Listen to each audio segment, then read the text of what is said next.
Also tonight, one of TriMet's least efficient people movers, Westside Commuter Rail, may or may not face cutbacks as they look to fill a huge budget hole. TriMet is already promising to cut bus and MAX service. K2's Bob High is live at a Westside Express Service stop now with reaction from riders. And why is TriMet saying that service has to continue, Bob?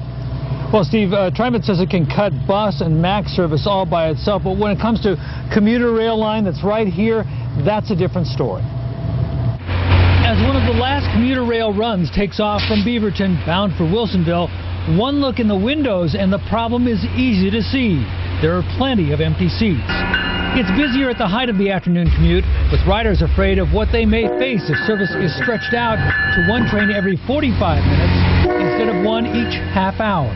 The trains will be more crowded, and it would be a less desirable ride. I think they should have more service. I wasn't even sure if I was going to get on this one. There's so many people waiting for it, and if they go to 45 minutes, and that's just going to make it a lot worse. But after just over a year in service, ridership isn't what TriMet hoped it would be, since it will have to cut MAX and bus service to balance a $27 million budget shortfall, and both of those were already cut last year. Fairness might mean cuts to commuter rail, too. So it's really in the exploratory phase right now. And TriMet says suspending the commuter rail service entirely is not an option, and scaling it back will be a challenge because of existing agreements. Obviously, we have a partnership with the FTA, but we also have funding partners that pay to help cover the cost of operation. How would that, if there were any changes, how would that be impacted? So, it's a more complicated piece.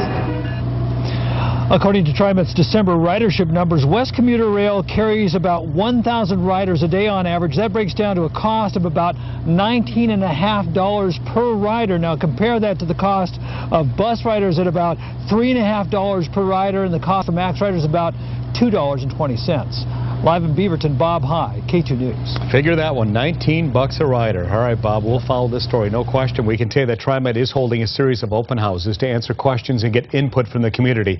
The next one, in fact, takes place tomorrow in Oregon City.